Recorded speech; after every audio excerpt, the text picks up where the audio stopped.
Rajagopal sir, നിലവിൽ നിലമ്പൂരിലെ കോൺഗ്രസിൻ്റെ അവസ്ഥ വളരെയധികം പരിതാപകരമാണ്, പറയാതിരിക്കാൻ വയ്യ. PV അൻവറിൻ്റെ ഈ ഒരു നിലപാടും അതുപോലെ മുസ്ലിം ലീഗിൻ്റെ ഈ ഒരു മൗനവും കോൺഗ്രസിനെ വല്ലാതെ വെട്ടിലാക്കിയിരിക്കുകയാണ്. എന്നാൽ ഈ ഒരു അവസ്ഥയിൽ നിന്ന് കോൺഗ്രസിന് പുറത്തു വരാൻ എന്താണ് ഒരു പ്രതിവിധി? ലീഗ് നേതാക്കൾ മനസ്സ് തുറക്കുമോ? ഈ ഒരു വിഷയത്തെ സാർ എങ്ങനെയാണ് നോക്കിക്കാണുന്നത്? ഈ ആപ്പിനകത്ത് വാലുപെട്ടുപോയ കുരങ്ങന്റെ അവസ്ഥയിലാണ് കോൺഗ്രസ് ഇപ്പൊ നിൽക്കുന്നത്.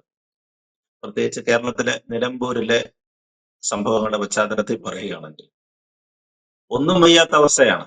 ഒന്നും ചെയ്യാൻ വയ്യാത്ത അവസ്ഥയെ കിടന്ന് നിലവിളിക്കുകയാണ്. ഇന്നത്തെ സംഭവ വികാസങ്ങളും അതൊക്കെ തന്നെയാണ് കാണിക്കുന്നത്. കോൺഗ്രസ് നേതാക്കന്മാർക്ക് ഒരഭിപ്രായം തീർത്തു പറയാൻ പറ്റുന്നില്ല. ആകെക്കൂടി ഇന്ന് സംസാരിച്ചത് UDF കൺവീനർ ശ്രീ അടൂർ പ്രകാശ് മാത്രമാണ്. മറ്റ് നേതാക്കന്മാർക്കൊന്നും ശ്രദ്ധിക്കാൻ വയ്യാത്ത അവസ്ഥയിലേക്ക് രാഷ്ട്രീയ സാഹചര്യങ്ങളെ കൊണ്ടുവന്ന് എത്തിച്ചിരിക്കുകയാണ്. അൻവർ ഇന്ന് പത്രിക കൊടുത്തും കഴിഞ്ഞു. ശരിക്കും ഒരു ചതുഷ്കോണ മത്സരം, 4 പേര് തമ്മിലുള്ള മത്സരത്തിന് കളമൊരുങ്ങുകയും ചെയ്തിരിക്കുകയാണ്. കോൺഗ്രസിന്റെ ഈ അവസ്ഥയിലേക്ക് കൊണ്ടുപോയി എത്തിച്ചത് അവരുടെ സംഭവ വികാസങ്ങളാണ്, അവരുടേതായ നടപടികളാണ്.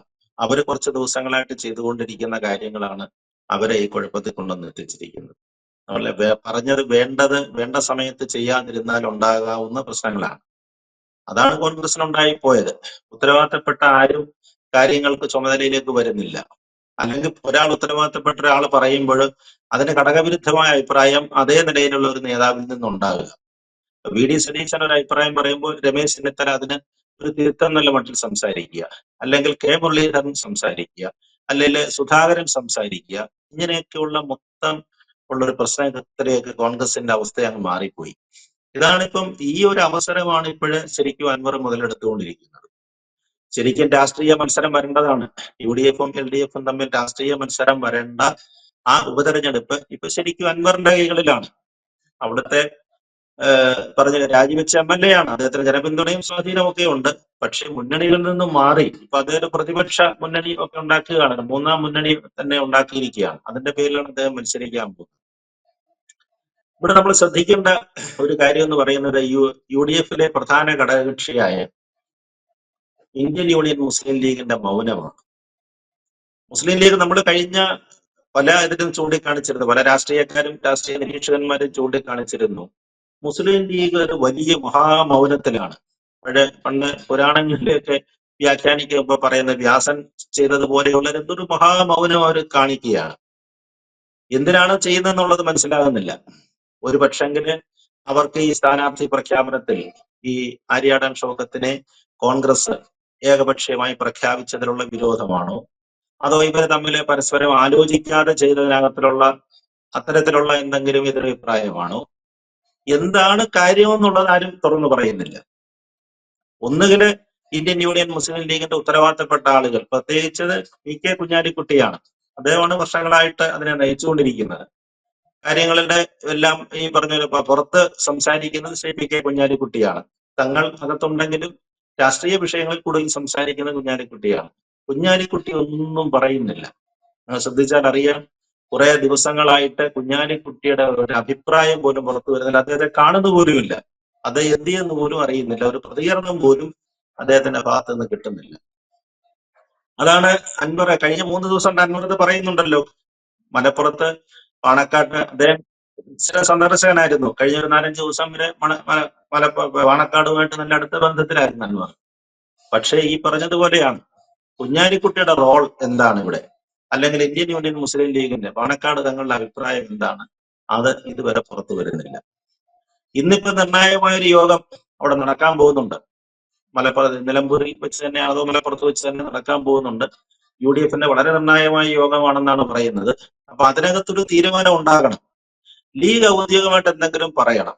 പറയേണ്ടതെന്ന് പറഞ്ഞു കഴിഞ്ഞാല്, ഞങ്ങളുടെ ഔദ്യോഗിക സ്ഥാനാർത്ഥി UDF ഞങ്ങൾ ഒറ്റക്കെട്ടാണ്, ഞങ്ങളുടെ സ്ഥാനാർത്ഥി ആര്യാടൻ ഷൗക്കത്താണെന്ന് ലീഗ് പ്രഖ്യാപിക്കണം.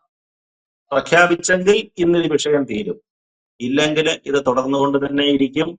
ഈ തെരഞ്ഞെടുപ്പ് അവസാനിക്കുന്നത് വരെ ഇത്തരം കാര്യങ്ങളും വിവാദങ്ങളും ഒക്കെ ഉണ്ടായിക്കൊണ്ടിരിക്കും. നമ്മൾ കഴിഞ്ഞ ദിവസത്തെ സാഹചര്യങ്ങളെല്ലാം വിലയിരുത്തി പറഞ്ഞതാണ്. ആദ്യം UDF കൺവീനർ പറഞ്ഞു പ്രശ്നങ്ങളെല്ലാം അവസാനിച്ചിരിക്കുന്നു, അൻവർ സ്വതന്ത്രമായിട്ട് പോയിരിക്കുന്നു എന്നൊക്കെ പറഞ്ഞു. VD സതീശനും പറഞ്ഞു. പ്രതിപക്ഷ നേതാവ് പറഞ്ഞു, KPCC പ്രസിഡന്റും പറഞ്ഞു. അന്ന് രാത്രിയിൽ തന്നെ കോൺഗ്രസിന്റെ MLA-മായ രാഹുൽ മാങ്കൂട്ടത്തില് അൻവറിനെ കാണാൻ അദ്ദേഹത്തിന് വീട്ടിലേക്ക് പോയിരിക്കുന്നു. നമ്മൾ ഇന്നുവരെ രാഷ്ട്രീയത്തിൽ കേട്ട് കഴിവില്ലാത്തൊരു സംഭവമാണ്. ഒരു തെരഞ്ഞെടുപ്പിന്റെ മൂർധന്യാവസ്ഥ നിൽക്കെ പാർട്ടിക്കും സംവിധാനത്തിനുമെതിരെ വെല്ലുവിളി നടത്തിക്കൊണ്ടിരിക്കുന്ന ഒരു എതിരാളി എന്ന് പറയാവുന്ന ആളിന്റെ വീട്ടിലേക്ക് തന്നെ പോവുകയാണ്. അദ്ദേഹത്തിന്റെ വീട്ടിലേക്ക് അതും രാത്രി 11 മണി 12 മണിക്കാണ് ചെന്നിട്ട് അൻവറിനെ എന്തോ ആശ്വസിപ്പിക്കാനാണ് പോയെന്നാണ് പറയുന്നത്. അൻവറിന് ഗുഡ് നൈറ്റ് പറയാനും ഒന്നും പോയതാണെന്ന് ചിന്തിക്കത്തക്ക മണ്ടത്തരമൊന്നും കേരളത്തിലെ സാമാന്യ ജനങ്ങൾക്കില്ല. പക്ഷെങ്കിലും രാഹുൽ മാങ്കൂട്ടത്തിലായതുകൊണ്ടും ഒരു പക്ഷെങ്കിൽ അദ്ദേഹത്തിന്റെ രാഷ്ട്രീയ ഗുരുക്കന്മാരുടെ ചില ആശംസകളോടെ തന്നെയാണ് പോയതെന്നൊരു സംശയം അന്ന് തന്നെ ഉണ്ടായിരുന്നു.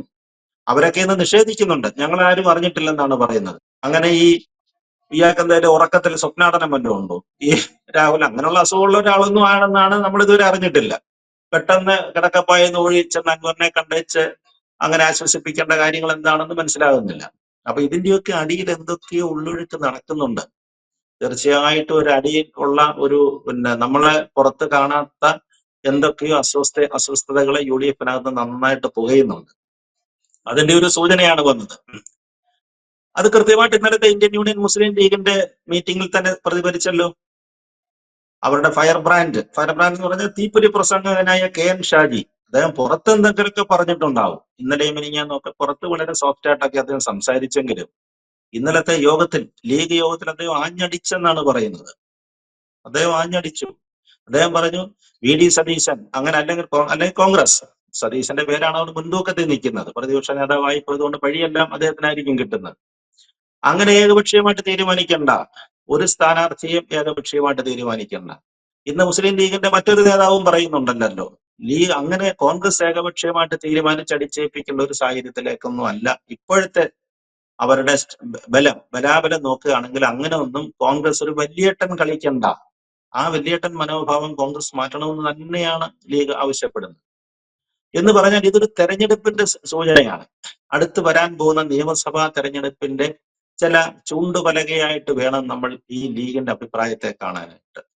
അതായത് കഴിഞ്ഞ കുറെ നാളുകൾക്ക് മുമ്പ് വന്ന ഒരു സർവേ പ്രകാരം, നമ്മൾ നിയമസഭാ തെരഞ്ഞെടുപ്പിന്റെ കണക്കൊക്കെ എടുത്ത പ്രകാരം, കേരളത്തിൽ ഉള്ള 140 അസംബ്ലി മണ്ഡലങ്ങളിൽ 51 അസംബ്ലി മണ്ഡലങ്ങളിൽ ഇന്ത്യൻ യൂണിയൻ മുസ്ലിം ലീഗ്, മുസ്ലിം സമുദായം വിചാരിച്ചു കഴിഞ്ഞാൽ അവിടെ നിന്ന് സ്ഥാനാർത്ഥികളെ ജയിപ്പിക്കാൻ പറ്റും. അവരൊറ്റയ്ക്ക് വിചാരിച്ചാൽ സാധിക്കും. ഒരു മുന്നണിയുടെ സഹായം അവർക്ക് ആവശ്യമില്ല. പ്രത്യേകിച്ച് മലബാറിലാണ് അതിന്റെ സിംഹഭാഗവും കിടക്കുന്നത്. മലബാർ ഭാരതപ്പുഴയ്ക്ക് വടക്കായിട്ടാണ് ഈ സീറ്റുകൾ കൂടുതലും കിടക്കുന്നത്. അപ്പൊ അതുകൊണ്ട് വളരെ സ്വാധീനമുണ്ട് അവർക്ക്. അപ്പൊ അതുകൊണ്ട് പഴയതുപോലെയുള്ള ശക്തിയും ഒന്നും കോൺഗ്രസിനില്ല. കോൺഗ്രസ് അങ്ങനെ ഈ മുന്നണിക്കകത്തെ ഒരു ജ്യേഷ്ഠ സ്വഭാവം കാണിക്കുകയോ അല്ലെ കാർണവർ സ്വഭാവം കാണിക്കേണ്ട കാര്യങ്ങളില്ല. ഞങ്ങളും കൂടെ പിക്ചറിലേക്ക് വരികയാണ്. ഞങ്ങളോടുകൂടി ആലോചിച്ച് ഞങ്ങളുടെ തീരുമാനം എടുത്തിട്ടൊരു കാര്യത്തിലേക്ക് വന്നാൽ മതി. ഇനി അതല്ല, ഞങ്ങൾക്ക് വേണം അടുത്ത മുഖ്യമന്ത്രി സ്ഥാനം, തീർച്ചയായിട്ടും അവകാശപ്പെടാവുന്നതാണ്. ഇപ്പൊ തന്നെ ചെറിയ വ്യത്യാസമേ ഉള്ളൂ. കോൺഗ്രസും ഇന്ത്യൻ യൂണിയൻ മുസ്ലിം തമ്മിലുള്ള കക്ഷിനിലയിലൊക്കെ ചെറിയ വ്യത്യാസമേ ഉള്ളൂ. അതൊക്കെ വളരെ എളുപ്പത്തിൽ ലീഗിന് മറികടക്കാനും കഴിയുന്നതാണ്. അപ്പൊ അങ്ങനെ വന്നു കഴിഞ്ഞാൽ പുതിയ സഖ്യങ്ങളിൽ എന്തെല്ലാം വരാം, അത്തരം കാര്യങ്ങളിലൊക്കെ ഒരു ചൂണ്ടുപലകയായിട്ട് വേണം ഇന്നലത്തെ മുസ്ലിം ലീഗിന്റെ ഈ നീക്കത്തെ കാണുന്നതാണ് എനിക്ക് തോന്നുന്നത്. കൂടുതൽ വാർത്തകളും വിശേഷങ്ങളും നിങ്ങളിലേക്ക് എത്താൻ ABC മലയാളം സബ്സ്ക്രൈബ് ചെയ്യുക, ബെൽബട്ടനും അമർത്തുക.